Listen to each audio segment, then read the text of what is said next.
What I'd like for you to do right now, I want you to think about your dream, because I'm in a room full of dreamers. Think about your dream right now. I want you to think about it and envision it. Now, ladies and gentlemen, let me share something with you. I do not believe that any of us have dreams that were not given to us for the purpose of accomplishing those particular dreams. And I want to share something with you that has changed my life.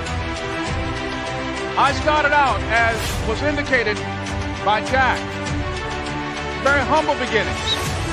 I don't know what that dream is that you have. I don't care how far-fetched it might appear to be. I don't care how disappointing it might have been as you've been working toward that dream. But here's what I know, that dream that you're holding in your mind, that it's possible. Let's say that together, please. Say, it's possible. See, sometimes we can't say, I can do that. But what we can say, that it's possible that I can have my dream as we run toward it, as we work on it day in and day out. No one, ladies and gentlemen, could have convinced me when I started out just over 6 years ago, working on my dream. And I want you to think about whatever your dream is, because I was willing to take a chance. And most people won't do that. Most of the people that you talk to try and bring them into the business, these are not risk takers. Most people have done all that they're ever going to do. They raise a family, they earn a living, and then they die. But people who are running toward their dreams, life has a special kind of meaning. And here's what I will share with you, that in the process of working on your dreams, you are going to incur a lot of disappointment, a lot of failure, a lot of pain, a lot of setbacks, a lot of defeats. But in the process of doing that, you will discover some things about yourself that you don't know right now. What you will realize is that you have greatness within you. What you'll realize is that you're more powerful than you can ever begin to imagine. What you will realize is that you're greater than your circumstances, that you don't have to go through life being a victim. As Jack indicated, I was born in Miami, Florida, in an area called Liberty City, in an abandoned building on a hard linoleum floor with my twin brother. We were 6 weeks of age. We were adopted. When I was in 5th grade, I was identified as EMR, labeled educable, mentally retarded, put back from the 5th grade into the 4th grade, and stayed in that category until I got out of high school. I don't have any college training, but I met a high school teacher who one day changed my life. I was waiting on another student, and when he came in, he said to me, "Young man, go to the board and write what I'm about to tell you." And I said, I can't do that, sir. He said, "Why not?" I said, "I'm not one of your students." He said, "It doesn't matter. Follow my directions now." I said, "I can't do that, sir." He said, "Why not?" I said, "Because I'm educable, mentally retarded." And he came from behind his desk and he looked at me. He said, "Don't ever say that again.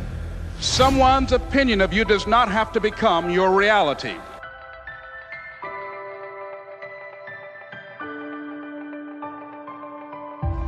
And that man, Mr. Leroy Washington, did something for me. He started planting seeds in my mind that enabled me to begin to dream, as Dexter has been doing for you.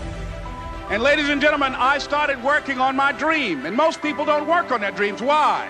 For many years I didn't. One is because of fear. The fear of failure. What if things don't work out? And the fear of success. What if they do and I can't handle it? The other thing is that most people, ladies and gentlemen, they get comfortable. They stop growing, they stop working on themselves, they stop stretching, they stop pushing themselves, and they end up becoming very cynical about life, and they throw in the towel on themselves, and on their families, and on their dreams. And the other thing is that most people don't feel worthy. What I'm doing now, I could have been doing years ago. But because I did not have a college education, because I didn't believe in myself, because I allowed other people's opinion of me to control my destiny, I didn't act on my ideas. So I applaud you for your dreaming, for your running towards your dream. I applaud you for believing in yourself, because that's what life is about, stretching and challenging, looking for ways that you can begin to improve yourself. And ladies and gentlemen, as a result of stretching out, of acting on my dream, and I don't know what that dream is for you, I can tell you that it's possible. No one could have convinced me that after just over 6 years, I will have my own book entitled Live Your Dreams. Just over 6 years, I will have 5 specials on public television. Just over 6 years, I've done motivational speaking for AT&T, Procter & Gamble, McDonald's Corporation, Xerox, IBM. Just over 6 years. I will now have my own talk show that will premiere on Monday, Labor Day. I'm saying to you, your dream is possible.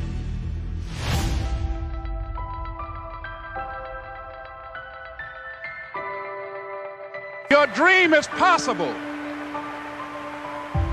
But not only is it important that you believe and begin to know that it's possible for you to live your dream as you run toward it, but I've done something that I want to share with you called Choosing Your Future. In fact, I've developed a set of tapes talking about how to begin to create your own reality by choosing your future.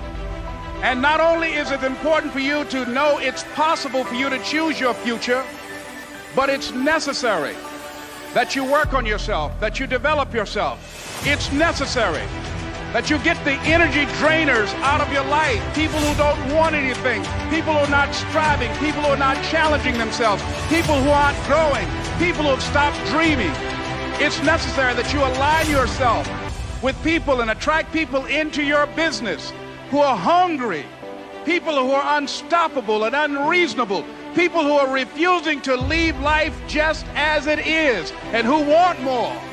My mother used to say, birds of a feather flock together. If you run around with losers, you will end up a loser.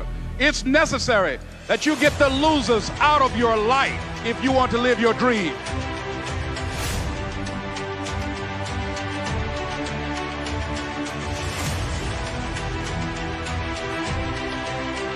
It's necessary to know that everybody won't see it, that everybody won't join you, that everybody won't have the vision.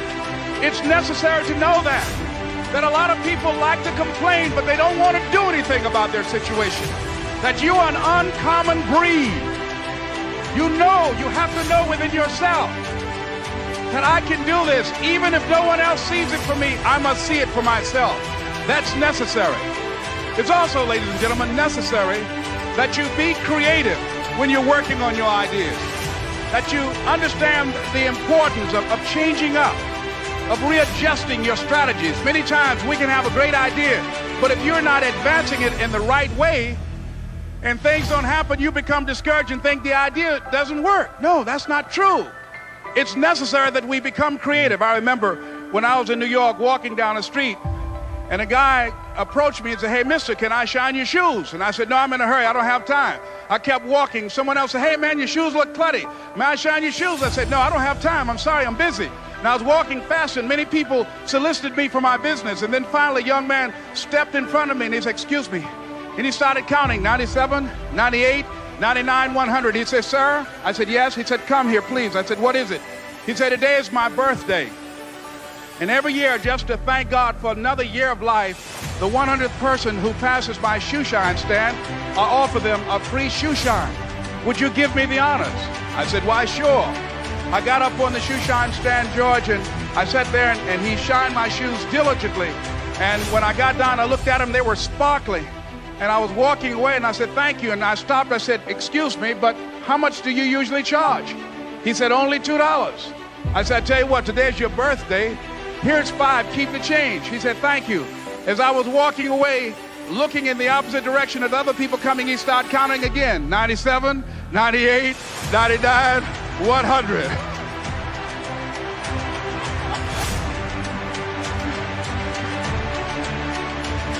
It's necessary that you be flexible, that you are always thinking of how can I improve this better.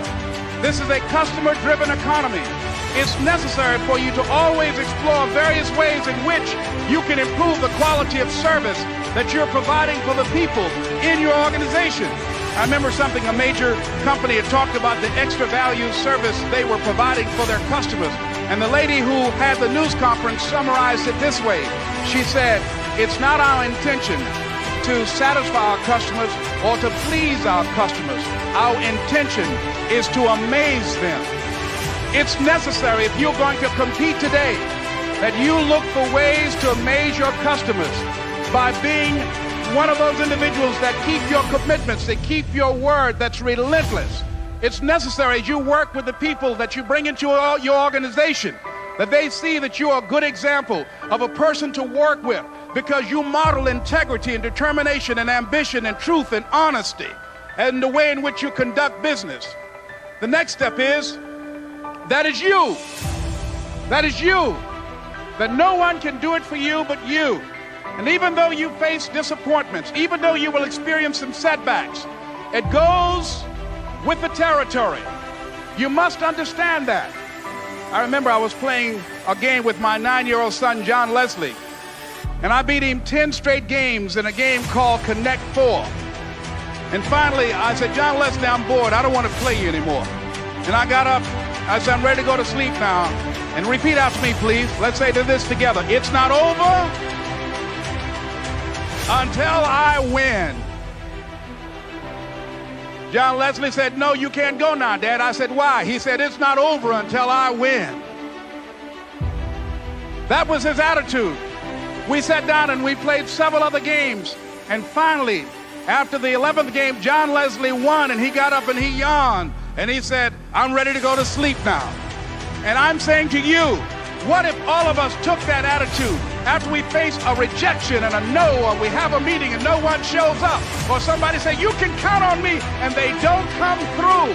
What if we have that kind of attitude? The car's repossessed. Nobody believes in you. You've lost again and again and again. The lights are cut off, but you're still looking at your dream, reviewing it every day, and say to yourself, it's not over until I win.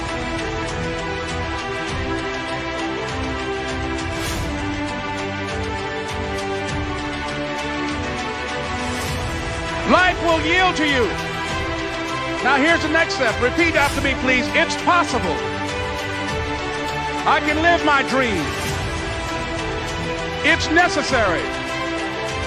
I work on myself. Surround myself with winners.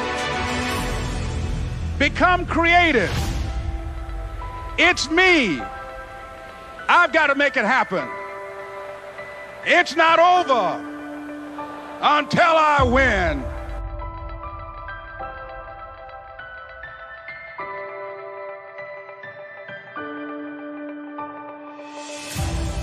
The next thing that's important to know, yes, it's possible that you can choose your future and direct the course of your life as you run toward your dream.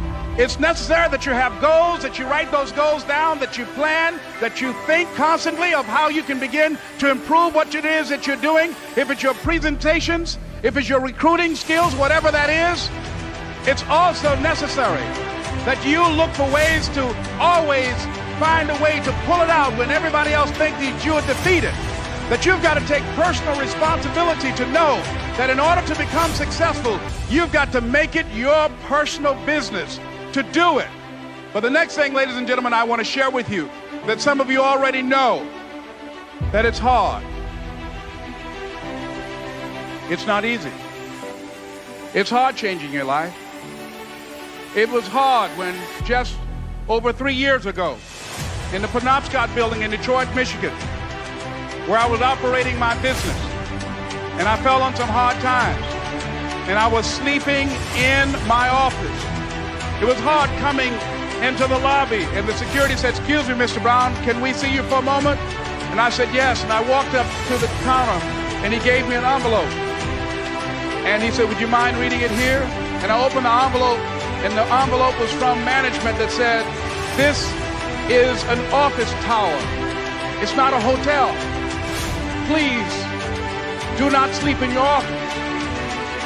And I said, excuse me, sir. I said, I just work long hours in creating my business. I'm an entrepreneur. And right now, things are bad for me. But they're not going to be this way always. And I just asked for the opportunity to continue to operate like I'm doing. I'm not trying to make this my home. And it was hard coming through the lobby. And sometimes they would laugh. There's a guy talking about becoming successful. And look at him. He's bathing in the bathroom upstairs on the 21st floor. He sleeps on the floor. Him and two other dreamers up there. Look at him. It was hard, ladies and gentlemen, coming to speak to people. And I was facing financial difficulties in my own life. I was behind on my bills and my dreams, and I'm saying to them, you can live your dream. It was hard, ladies and gentlemen. It was very difficult to pick myself up each day believing that I could do it. There were times that I doubted myself. I said, God, why is this happening to me? I'm just trying to take care of my children and my mother. I'm not trying to steal or rob from anybody. Why did this have to happen to me? It was very hard. And here's what I want to say to you. For those of you that have experienced some hardships, don't give up on your dream. No one could have convinced me by holding on, by continuing to push forward, by continuing to run toward my dream, that one day I would have my own talk show. It's a long shot, ladies and gentlemen, from Liberty City, an abandoned building on a floor, never knowing my mother or father. It's a long shot. Being here with you today in this dome in Atlanta, it's a long shot. No college training, labeled educable, mentally retarded, but I kept running toward my dream.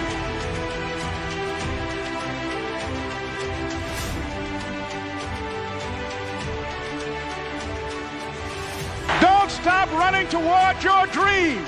It's very important. As you hold on to that dream, there are moments when you're going to doubt yourself. There are rough times are going to come, but they have not come to stay. They have come to pass.